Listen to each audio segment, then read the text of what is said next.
Good evening and welcome to Inside City Hall for Wednesday, December 10th, 2025. I'm Bobby Kuza in for Errol Lewis. Mayor Adams has just 3 weeks left in office. He made history as the city's second black mayor after David Dinkins, but he's also the first mayor since Dinkins to only serve one term. Much of Adams' term was overshadowed by corruption investigations into himself and some of his closest allies.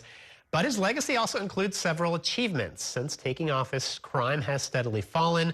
Adams also championed a phonics program in city public schools, a housing program known as the City of Yes, and he led an overhaul of how the city handles curbside trash.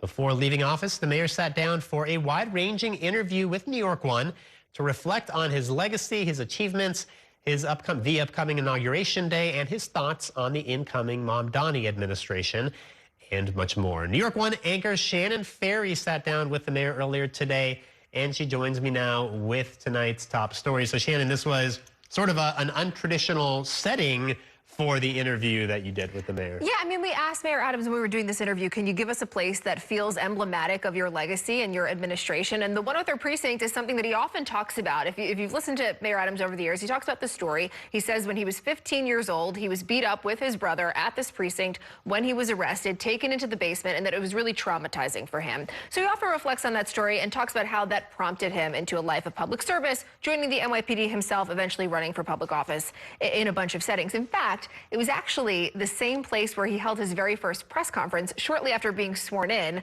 on January 1st, back when he was sworn in. So it kind of had this full circle effect. When we were sitting there with him, it's where he literally started his term, and he was ending it there with us today. So give us a little preview of some of the topics that you covered today. Well, we asked him about the inauguration. I mean, it is typical for an outgoing mayor to attend the inauguration ceremony of an incoming mayor. A little bit different because of the pandemic. Mayor Adams didn't have a traditional inauguration ceremony because people were social distancing. He just got sworn in. People were wearing masks. The ball drop was going on, and it was way less formal. But normally, just like it is at the presidential level, it's interesting when that doesn't happen, and we hadn't heard anything about his plans. So I asked him about that today. I'm still deciding. I want to communicate with the incoming mayor because I don't want to be disruptive of his ceremony. It's his day.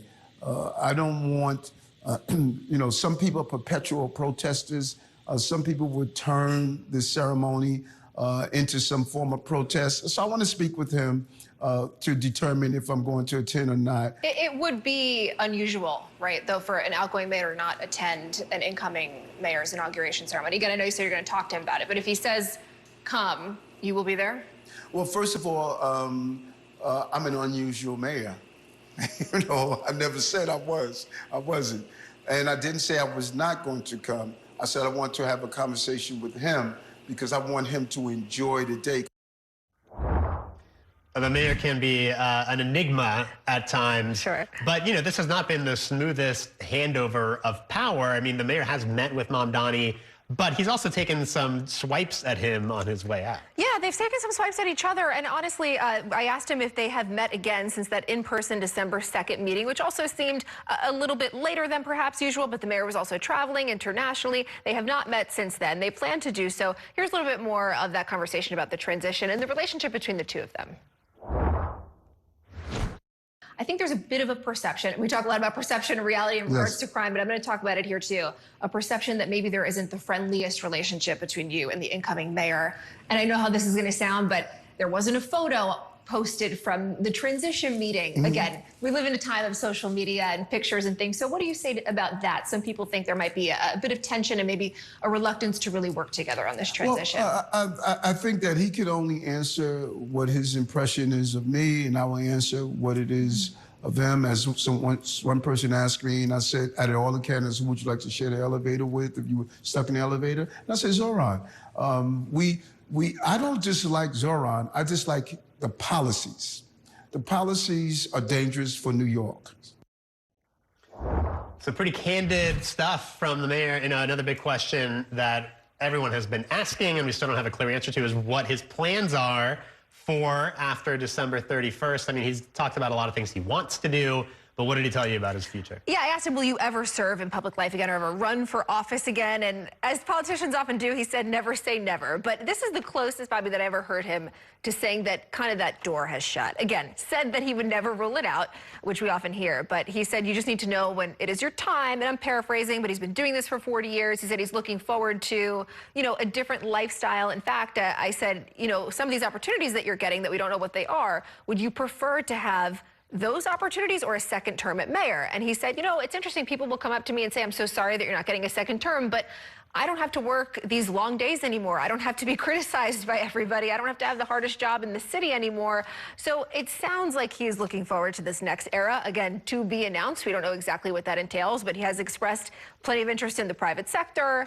So in due time. International, right? There's been a lot of speculation about yeah. an ambassadorship. And when he looks back, obviously he wants to focus on his achievements, crime, and some of the other things we mentioned earlier, and probably not focus on the indictment and all the scandals. Yeah, no, look, he as he has said oftentimes, he felt like the indictment was, retribution for him. He said he did nothing wrong. He stood by all of the people within his circle. When I asked about whether or not you have any regrets about hiring those people, he said no. He said he trusted some of the wrong people, but for the most part, he really didn't back down on anything that he had done. He did say a couple things went wrong. The subway robot was one of them, and a bike lane was another. But overall, he said he's really proud of what he did, and he doesn't say he would really do anything much different. All right, Shannan Ferry, really interesting stuff. And you can catch Shannan's entire interview with Mayor Adams on News All Day tomorrow on New York 1, starting at noon. Now to our other top story. Brad Lander has made it official. He is challenging Congressman Dan Goldman in the Democratic primary next year for New York's 10th Congressional District, which includes neighborhoods in Lower Manhattan and parts of Brooklyn. This morning, Lander released a campaign video touting his accomplishments. And tonight he's holding a campaign launch event at the Nighthawk Cinema in Park Slope, Brooklyn. And that is where we find our Dan Rivoli tonight. Good evening, Dan. Hey, Bobby, that's right. Nighthawk Cinema. This is the site of the launch party. And as you can see, that's the podium. He'll address reporters, take questions. And you see here, they already have pictures playing, the greatest hits from Brad Lander's career. The room is starting to fill up. You could already see perhaps the signage. It says, I'm just going to take a look. Fight, don't fold. That's the message on some of the Brad Lander for Congress signs. And that's really the theme of this campaign launch. And you heard it in the video. He's going up against Dan Goldman. And it really is a progressive on progressive Democratic primary. But Lander is coming out with some heavy hitters on the left progressive side, getting the endorsement of Senator Elizabeth Warren, Senator Bernie Sanders, and, of course, Mayor-elect Zohran Mamdani, the Democratic Socialist. The two men had endorsed each other when they were Democratic candidates for mayor. And Lander's endorsement video really hit on those themes, that he is going to be a more fervent critic of Donald Trump, a more fervent critic of corporate power, and a more fervent critic of the state of Israel. Lander, as a progressive Jew, has been critical of Israel, as has Dan Goldman. He, too, has been critical of Israel. But as you heard in Lander's campaign video, he even included a line saying that he would not be beholden to AIPAC. That's the American Israel Public Affairs Committee. So you're going to hear those themes from Lander, even though the two men have been side by side, standing next to each other down in federal immigration court in Lower Manhattan, fighting deportations and the detention of migrants there. So earlier, I spoke with a progressive political consultant who's from this part of Brooklyn to give us a lay of the land of the kind of campaign we could see from Brad Lander. I think he's looking to try to distinguish himself from Goldman as someone who, speaks to the emotion, the urgency of fighting back against Trump, and also speaking up on this affordability, progressive vision that I think was a big part of his success in his co-endorsement with Zohran, and, the kind of lane that he's looking to stake out. We have we've yet to hear from Goldman himself. His campaign spokesperson released a statement saying that they will deal with Brad as a political opponent next year. And in the meantime, Goldman will continue fighting the Trump administration on his immigration and deportation policy. So you're already seeing the contours of the race here. Goldman, the incumbent, he's from Manhattan. He is a constant presence on progressive news stations. He was, before elected office, he was the lead impeachment lawyer in that first impeachment against Donald Trump. So he is going to have to make the case to voters that he is the best congressman who could take on Trump, while Lander is going to try to make the case that he has been too ineffectual and that it is he himself who has what it takes. So one of Lander's selling points is he talks about, as comptroller, how he was the first to flag that $80 million that the Trump administration tried to claw back from New York City for spending on housing migrants, Bobby. All right, Dan Rivoli in Park Slope, Brooklyn, thank you so much for that report. We are going to take a break. Coming up, anti-ICE training sessions are growing in popularity across the 5 boroughs. We will hear from participating New Yorkers who say they're looking out for their neighbors. And later tonight, I'll be joined in studio by business leader Kathy Wild, the president and CEO of the Partnership for New York City. We will talk about Mayor-elect Mamdani's transition to City Hall and his plans for housing and childcare. Stay with us.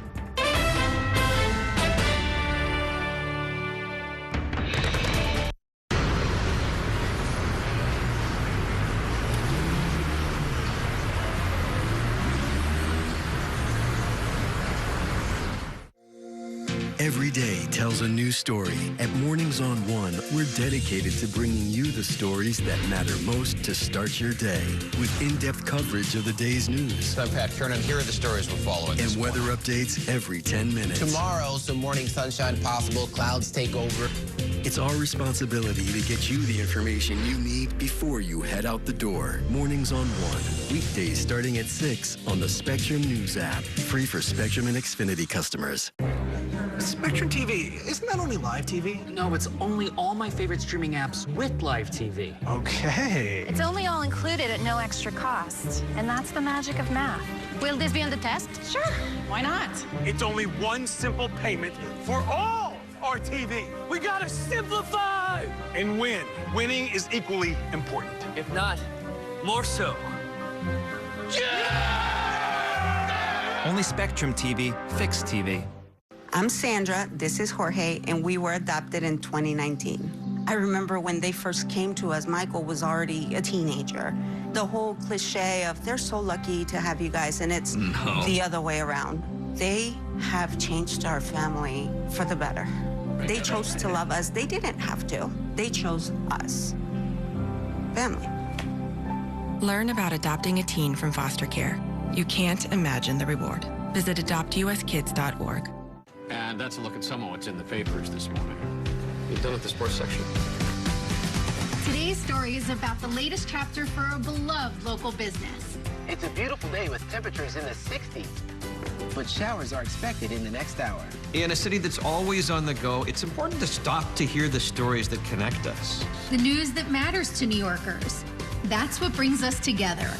That's Mornings on One. Weekdays starting at 6.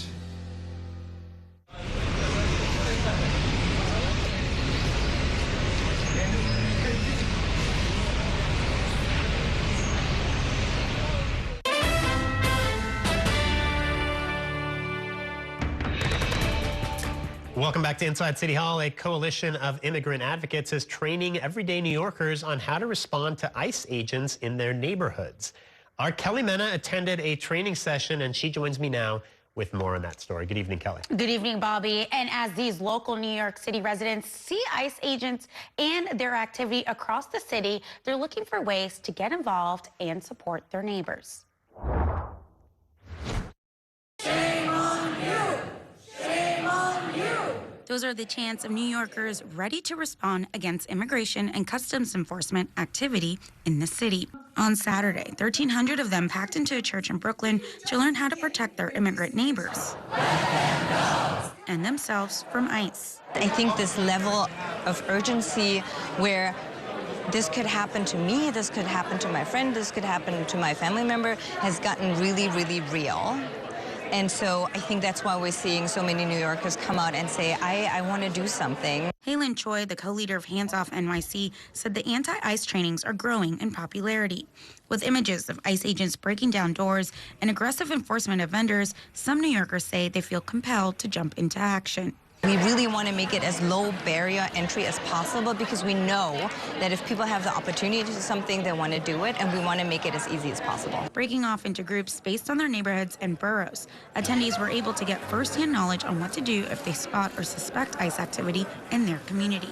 So like a full plan of like, great, you did the documentation, you sent in the video, now how do we make sure the family's supported? Trainees included retirees, librarians, city employees, parents, teachers, and even a familiar face.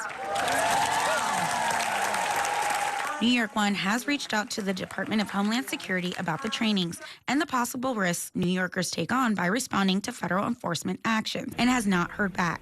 But ICE officials in the past say that their operations are taking dangerous criminals off the streets. That's hardly the view of those in these training sessions. I have not seen ICE out in the community, but I think it's only a matter of time.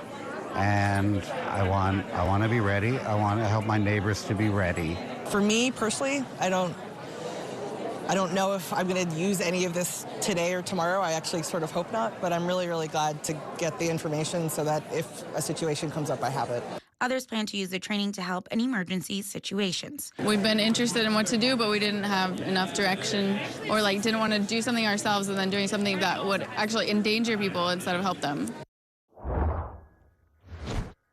And that room there, the attendees that were there included many teachers, retirees, parents, all who are concerned not just about their neighbors, but themselves. We spoke to one woman, Bobby, that said she has a home health aide from Haiti. I spoke to another gentleman from Brooklyn who his family is immigrants, and you're just worried about their own family members or loved ones walking in the streets that they could potentially be stopped by ICE agents. You know, the Trump administration has denounced this kind of thing, but it seems like local elected officials, including the mayor, are supportive of these types of trainings. The mayor even recorded a video last weekend instructing people on their rights if they're approached by ICE agents. Yeah, that's right.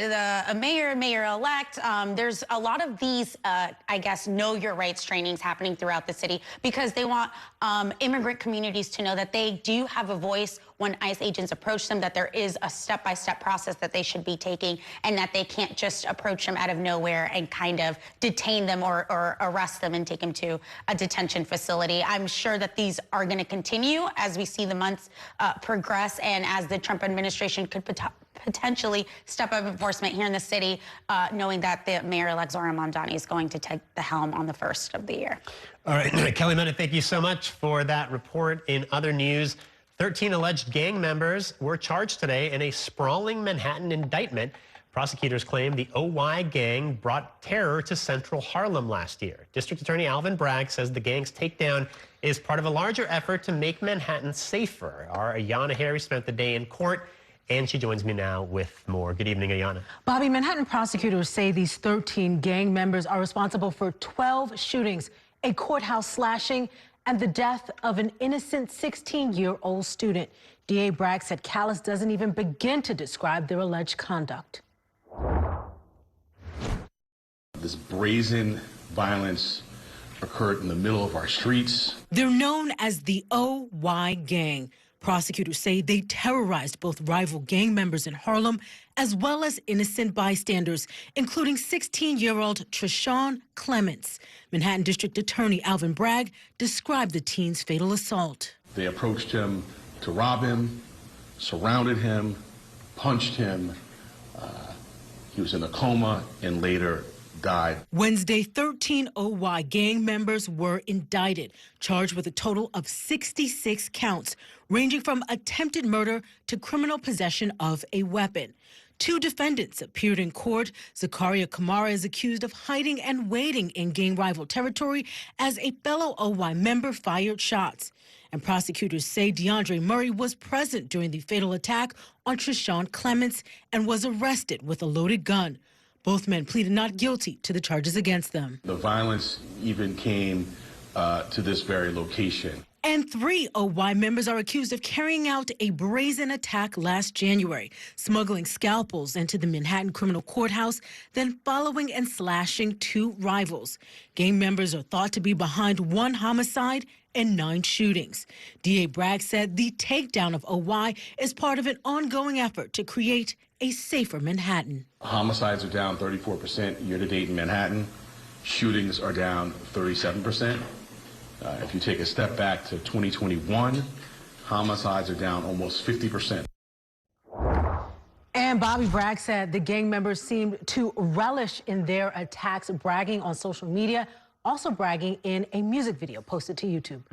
And that can actually be helpful to prosecutors and investigators, right? When this stuff is on social media, it helps them track people down. Absolutely. We're seeing social media play 2 different roles in these investigations. One is social media, also videos on YouTube. They are frequently fueling revenge attacks, right? Because somebody's bragging that they were able to carry out a gang attack online, then other people get upset and then they want to retaliate. But prosecutors have been able to go through all of this YouTube video, social media posts. And Bragg said that in this case, they were bragging accurately about what they actually did, and that helped their investigation.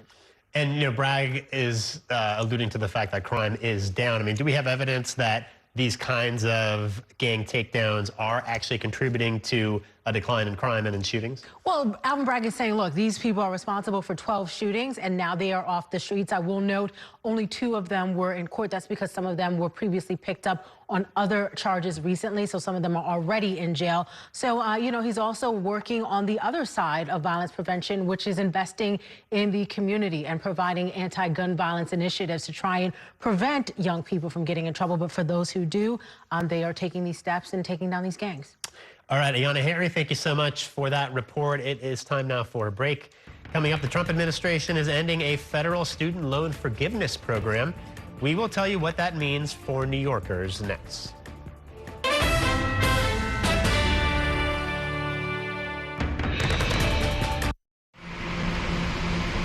Stand clear of the closing doors, please.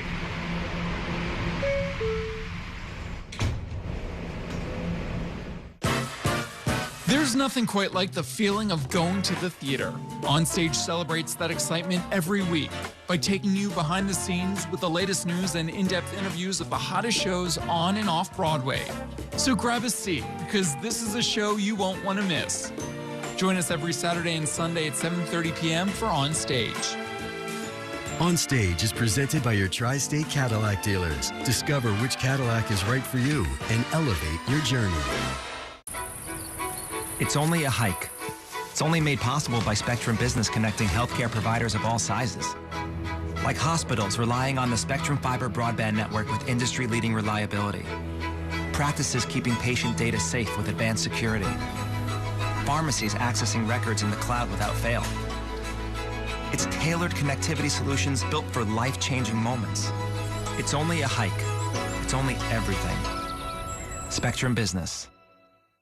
Mom was always organized, but she started forgetting to pay her bills on time. And she'd buy the same gifts over and over. Telling the girls about my Alzheimer's diagnosis was really hard. At first, we had our cries, but then we were like, okay, let's make a plan. Early detection gave us time to adapt together. It's so important for you to think about what you can do and making the most of what you have. If you or your family are noticing changes, it could be Alzheimer's. Talk about seeing a doctor together.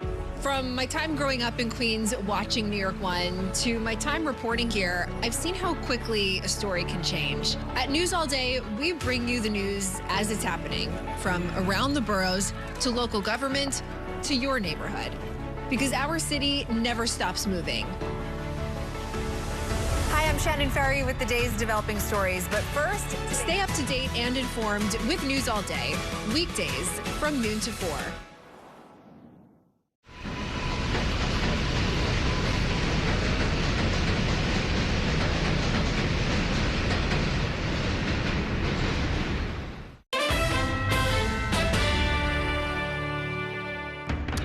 Welcome back to Inside City Hall. The days are numbered for a federal student loan forgiveness program launched by President Joe Biden. The Trump administration has agreed to end what's known as the SAVE plan, and that will affect the borrowing costs paid by 7 million Americans. Our Shannan Ryan joins us now from inside the Capitol in Washington, D.C. to break down what this means for New Yorkers who are disproportionately saddled with student loan debt. Good evening, Shannan. Hey, good evening, Bobby. So federal data shows about 13% of New Yorkers have federal student loan debt at an average of about $40,000 per New Yorker. That puts New York in the top 10 in terms of states with student loan debt. But in order to understand what this settlement really means for New Yorkers, you do need to first understand SAVE. Now, this is a Biden-era repayment program that was rolled out with incredibly low monthly payments. We're talking about $0 per person in some instances, as well as an expedited path toward student loan forgiveness. Now, the Trump administration says that the plan, quote, would have cost taxpayers, many of whom did not attend college or already repaid their student loans, more than $342 billion over 10 years. The figure is supported by the University of Pennsylvania models. Now, that is one of several reasons that we've seen Republican-led states suing the Biden administration in recent years over the SAVE Act. Now under control of President Trump, we are now seeing the Department of Education reaching a settlement on this matter, Bobby. So talk about that settlement a little bit. If it's approved, then what happens? So, Bobby, for starters, they're not accepting anybody new into the program. They're also denying existing applications. And then for the 7 million Americans currently enrolled, they're going to have to find a new plan. Now, these are folks, it's important to note, that would have had to move plans by 2028 regardless under the president's signature domestic policy law. So this just expedites that timeline, though at this point the government has provided few details on what exactly that should look like. So talk about what New Yorkers should do. Those are actually affected by this. Those are who enrolled in the SAVE plan. What's their recourse? What do they do? So the Department of Education says that they will be reaching out to those impacted in, quote, the coming weeks. Again, we don't know that much about the timeline at this point. But if you do want to get a jump on things, a better idea of what your new monthly payments may look like, the FSA does have a loan simulator tool on their website. Bobby. All right, Shannan in Washington, D.C., thank you so much for that report. It is time now for a break. Coming up, we will turn to Mayor-elect Zohran Mamdani's housing agenda when I'm joined by Kathy Weil, the president and CEO of the Partnership for New York City. Stay with us. We are back in a minute.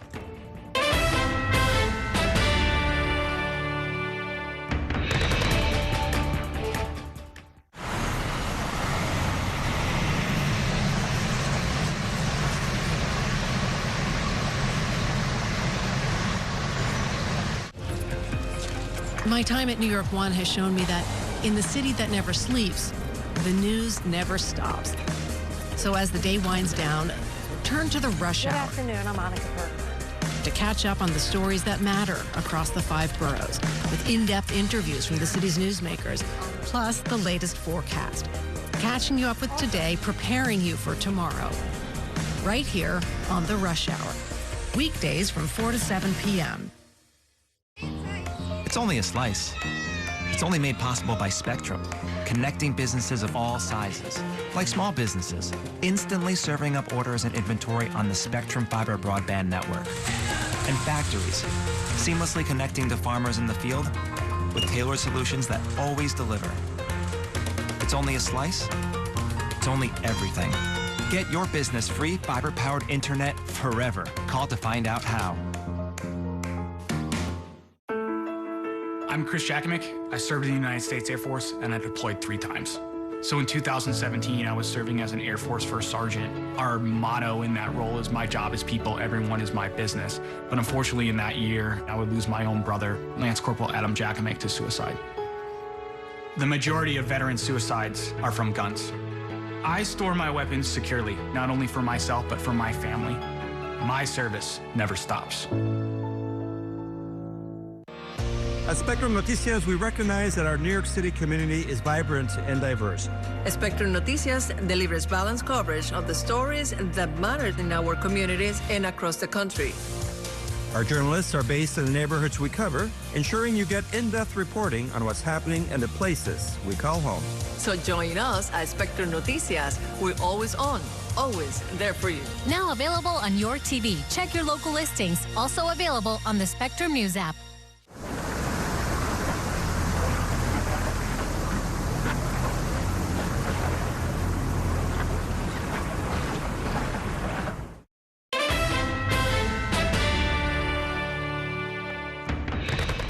Welcome back to Inside City Hall. My next guest has been introducing Mayor-elect Zohran Mamdani to some of the city's top business and real estate leaders. That included a meeting yesterday between Mamdani and some prominent business leaders to talk about solutions to the housing crisis, after which he addressed reporters. I spoke not only about my continued commitment to freeze the rent for more than 2 million rent-stabilized tenants, but also my commitment to asking and understanding the roadblocks that they have faced in building more housing across this city, and how we can ensure deeper levels of affordability, how we can partner in advocating for the resources this city deserves from the federal administration. And I ensured that my door to their feedback, their concerns, and to identifying areas of collaboration will always remain open.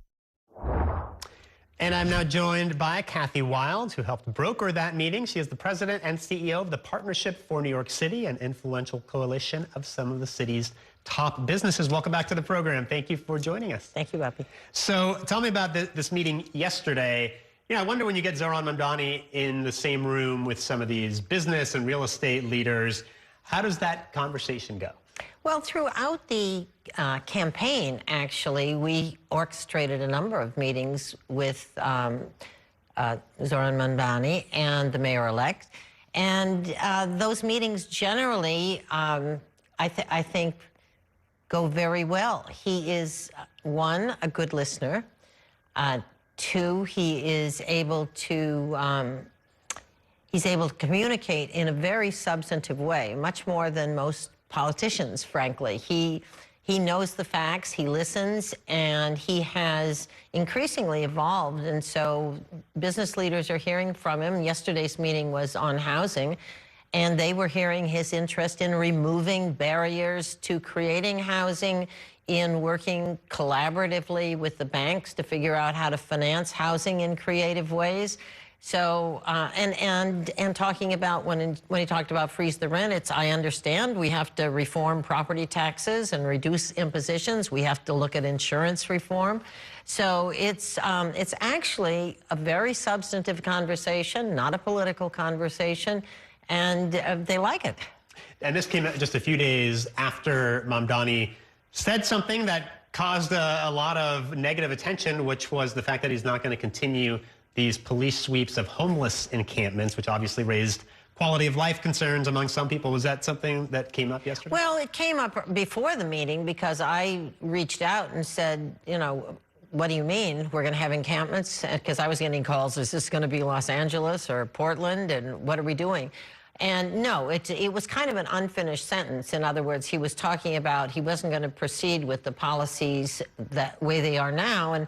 And his position was, we want to make sure we find permanent solutions to homelessness and not just move people off of one site where they just go to another site and don't have a solution. So I think it was, once explained, it was not that we're going to put up with having encampments of homeless people around New York City. It's what we're going to figure out a solution and work together to do that. And I think that's what he's been talking about with his Department of Community Safety, that these are not problems that we should lay on the police department to solve. These are larger problems that involve often mental illness and poverty. And there's other ways that we're going to solve these problems. So I think that was a smart way to approach it. By the way, worth mentioning that you're part of the transition team as Mamdani looks forward to taking office. So, you know, you've obviously been spending a lot of time with Mamdani in another meeting tomorrow, right, on the topic of universal child care, which I gather is an area of commonality with a lot of people, even in the business community. Well, I think the business community basically totally shares the priorities of both affordable housing and affordable and accessible childcare. So as employers, these are top of mind. You know, employers in New York City, because of the high cost of living here, the high cost of rent, they're paying 20–30% premiums on salaries for the same job in another location. So they're very sensitive to the issues he's raising, and what they want to do is be on the table to help solve them. I mean, I think the message of both these meetings from our standpoint, from the business standpoint, is that affordability crisis is not solved by the government spending more money. We've got to be a little more creative than that and figure out how do we work together to solve these problems, to bring down costs. Some of it is removal of red tape and regulation, but a lot of it is a reform of our insurance laws, which we have the highest insurance costs in the country. And a lot of that is because we bake into our laws, the way we enforce them is through lawsuits in litigation.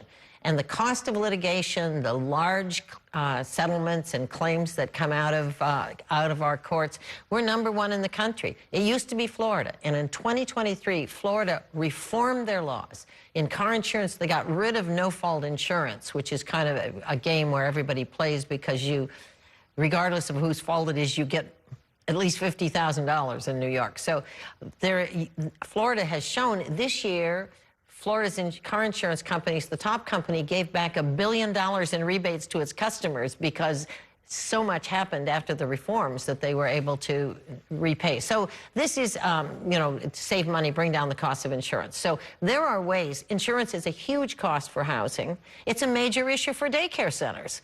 So we're talking about substantive issues. How do we reduce costs so that the nut that the government has to absorb isn't gigantic?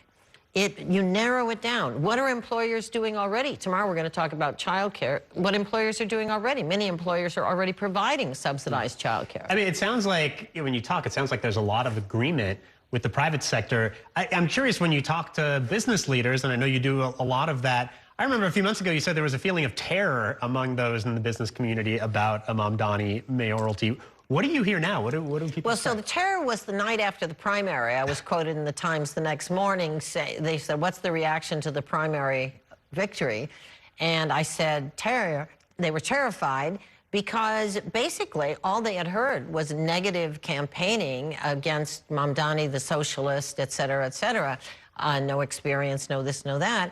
Nobody talked about Mamdani, the smart young man who listens and takes advice and wants to do the right thing. I mean, that wasn't what they heard. So they were at first terrified, but as they met with him, and he reached out to me the day after the primary and said, who should I meet with? Who should I talk to? And so throughout that process, people heard that this is not a scary person. This is somebody who will listen, we can work with. And so it began to, you know, that sentiment began to tamp down. There are still big issues with the members of the Jewish community who are very concerned about his positions on Israel. And that's, I really can't go any further to say there's still big issues there. But that's, but overall, the impression of his ability to listen, learn, and work with a broader coalition of New Yorkers has reassured people. And the reaction to these meetings that we're having now are, this is a mayor-elect who we can work with. And on the transition team, talk about your work there a little bit. Are you sort of a liaison with the business community? Are you actually vetting candidates for any particular positions in the administration? We had a meeting last week of the, I'm on the Economic and Workforce Development Committee, and we had a 2-hour conversation about, basically about structure, not about people, and there's follow-up where we're going to follow up on people and specifics on policies, but I can't get into the substance of that. We have all signed non-disclosure agreements, so I'm not saying nothing on that. Right. Well, we are going to leave it there. Kathy Wild, Partnership for New York City, thank you so much for joining us. Thank you. All right, it is time now for a break. Coming up, we will talk more about Mamdani's transition to City Hall when I'm joined by my weekly politics panel next. Stay with us.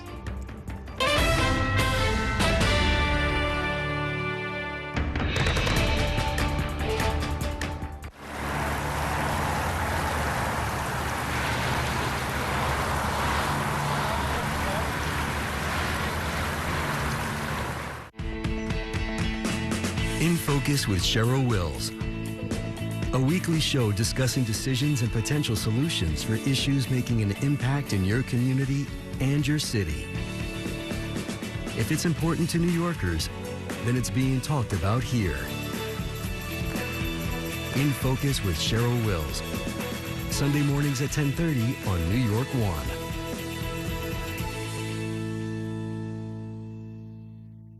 Your entertainment the way you want it. With Spectrum TV, all these streaming apps are included at no extra cost.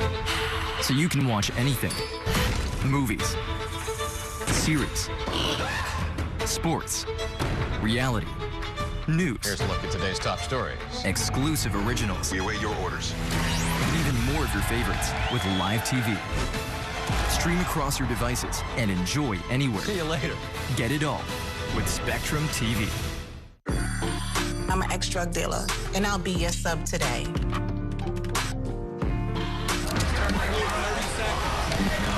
2 milligrams of fentanyl can be lethal. A lethal dose is in here. Who gets it, I won't know. It's cheap, it's potent, and it's profitable. The sad reality is fentanyl is being mixed into everything now. More kitchen now. My father was a New York City firefighter. My mission, like his, is to serve New Yorkers in a city that doesn't stop when the sun goes down.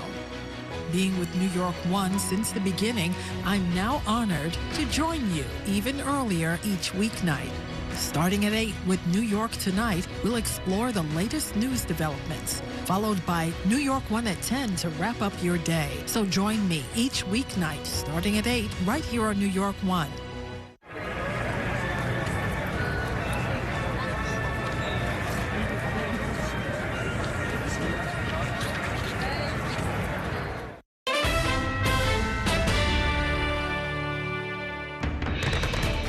Welcome back to Inside City Hall. City Comptroller Brad Lander announced he is running for Congress, setting up a Democratic primary challenge to Congressmember Dan Goldman in New York's 10th Congressional District. Lander has already picked up endorsements from Senators Bernie Sanders and Elizabeth Warren, along with the New York Working Families Party.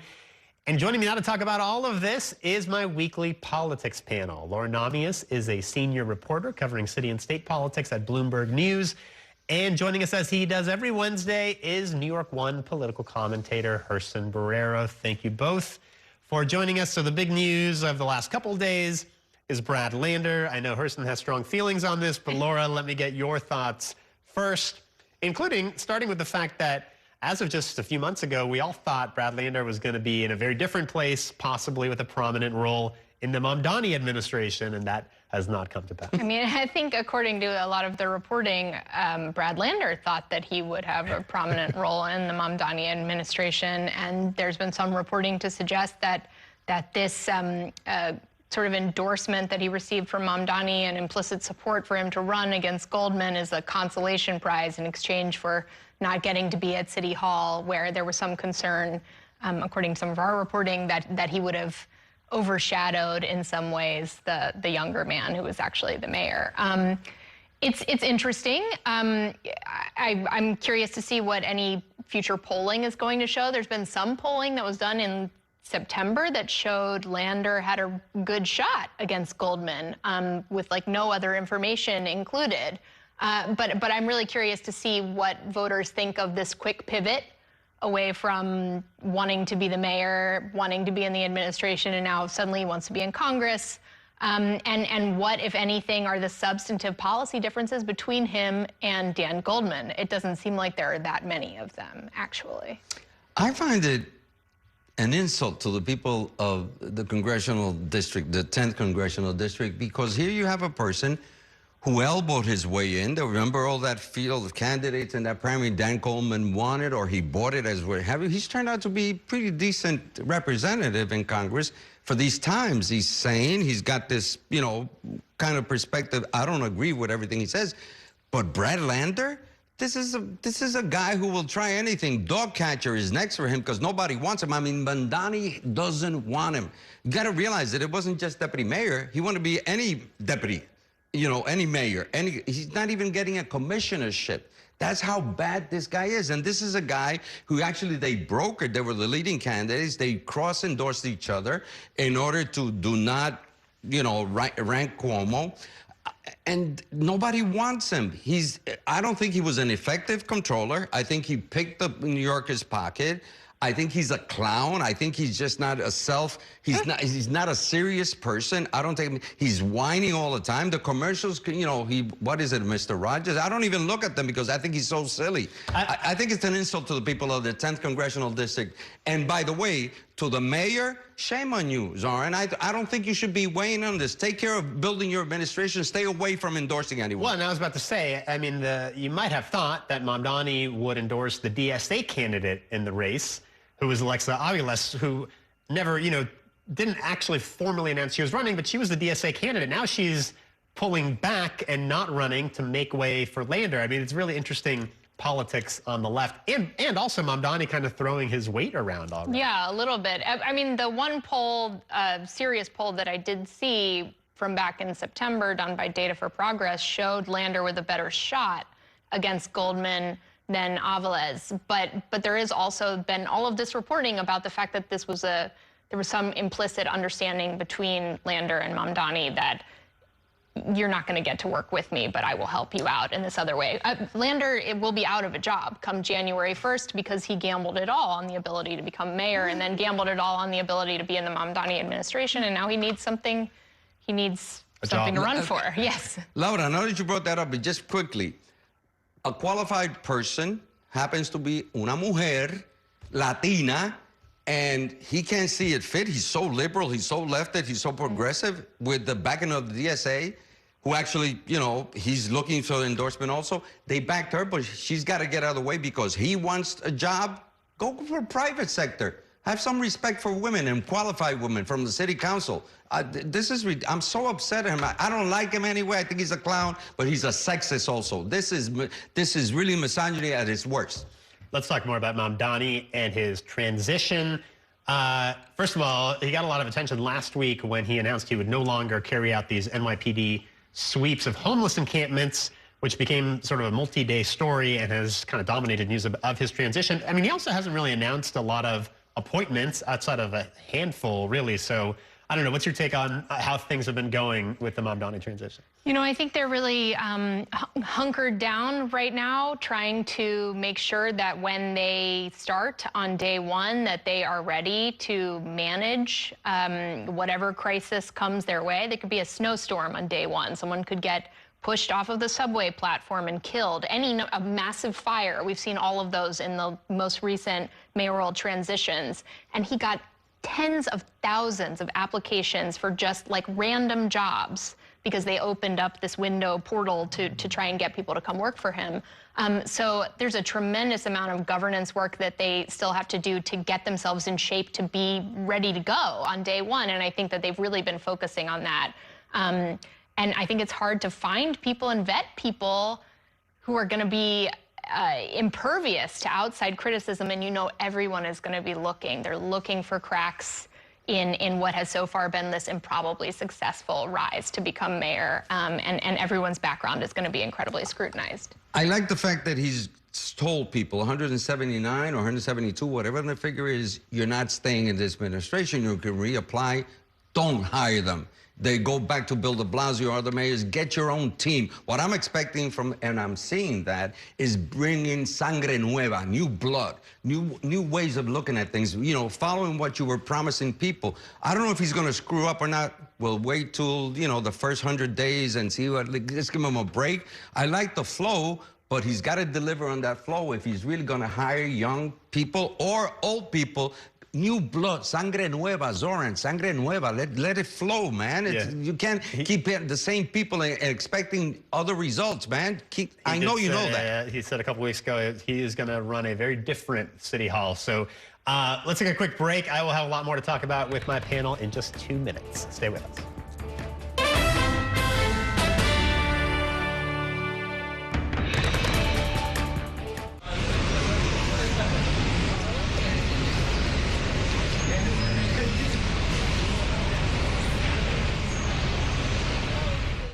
We have so many ways to stay connected.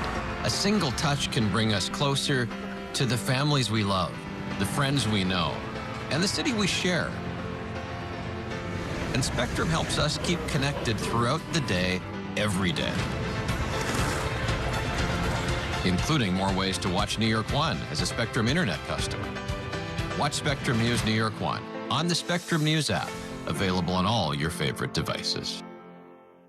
There's an international travel plan with Spectrum that was an additional $10 a month, as opposed to paying a ridiculous amount per day for roaming fees. This literally felt like my old phone carrier was reaching their hand into my wallet and just helping themselves to some of my cash. I like having no surprises when it comes to my cell phone bill. And with Spectrum, that's been the case. So it saved me a ton of money. Real customers, real savings. To see how much you can save, visit spectrum.com/save.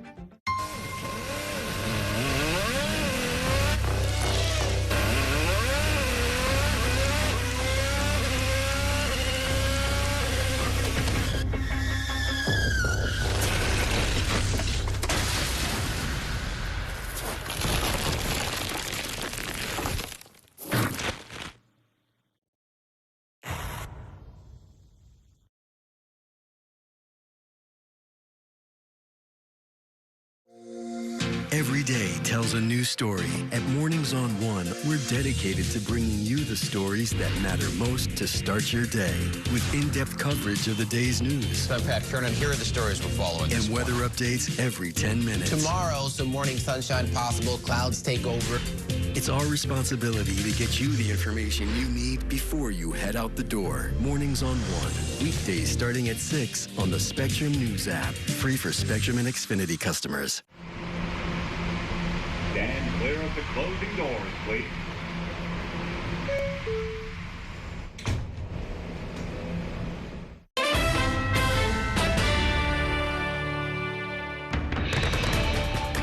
Welcome back to Inside City Hall. I'm once again joined by my politics panel, Laura Namias and Herson Barrero.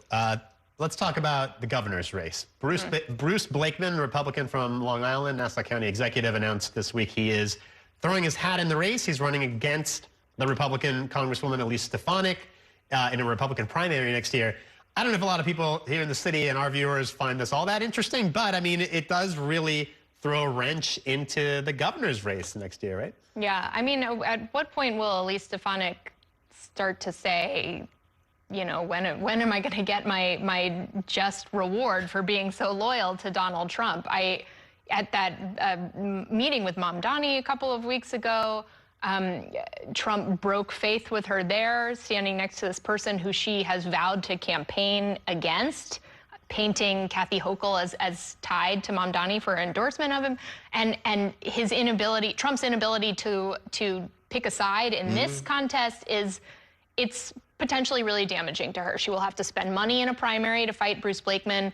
A suburban Republican is definitionally more moderate and represents a much larger population center that is critically important to winning the vote statewide in the race. And it's just going to divert attention and divert money and resources away from attacking Hochul. It could also force her to attack more right when she needs to be able to run as a centrist against Hochul. And there will be a problem for her when the pro-life issue comes up. You know, and that is going to be difficult for all Republicans. And he is a pro-life Republican. He's a sane Republican from what we have. Pro-choice, right? Pro-choice. Pro-choice, pro-life, whatever you want to call it. It's like, it's going to hurt her because she will have to go, as you say, she can't, if she goes and says, well, I'm so pro-choice and or pro-life and whatever you want to call it, it's going to work against her in the general election should she win the primary, which I'm not sure. I don't know at what point Donald Trump is going to be or how popular he's going to be in New York, or given what he's doing. I mean, if it's an example of what he did in Pennsylvania yesterday, he's going to be talking when the economy is really being felt, and he's ridiculing people, the affordability. He thinks it's a joke. He was praising Mamdani in their meeting 2 weeks ago. I just don't understand. I think this is dangerous for Elise Trump, and Elise Trump is going to have to say, I'm not totally crazy, but she is a puppet. She's, you know, she's a puppet of Donald Trump.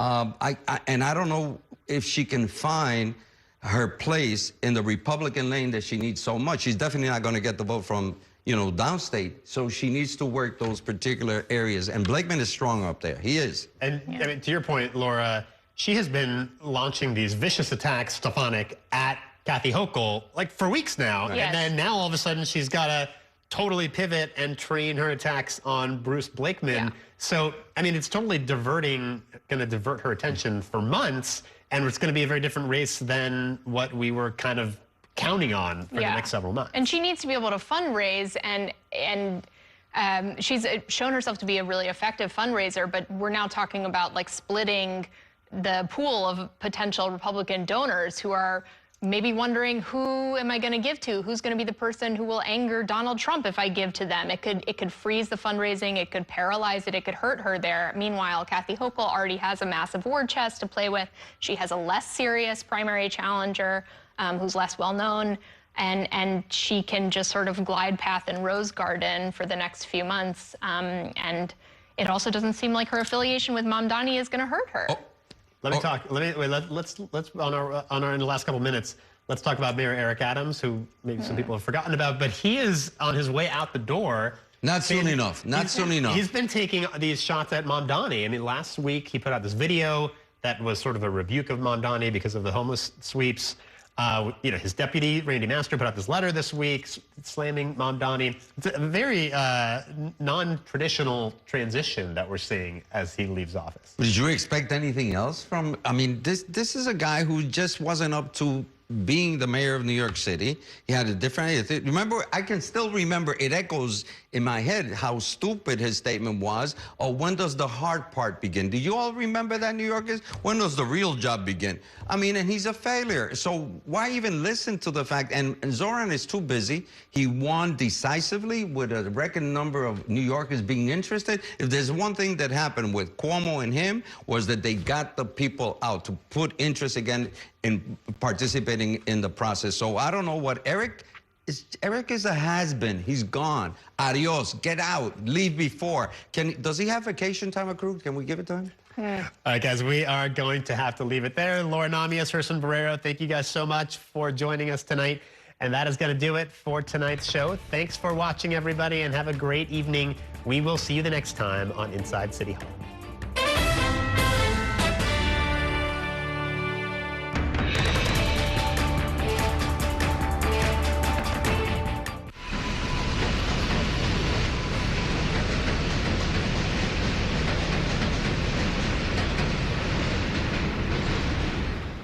And that's a look at some of what's in the papers this morning. You've done with the sports section. Today's story is about the latest chapter for a beloved local business. It's a beautiful day with temperatures in the 60s, but showers are expected in the next hour. In a city that's always on the go, it's important to stop to hear the stories that connect us. The news that matters to New Yorkers. That's what brings us together. That's Mornings on One. Weekdays starting at 6. Your entertainment the way you want it. With Spectrum TV, all these streaming apps are included at no extra cost. So you can watch anything. Hey, brother. Be careful. Movies. I've got this condition where I don't feel pain. You're a superhero. No. Series. There was another murder in the building. Sports. Reality. Here's to a summer you'll never forget.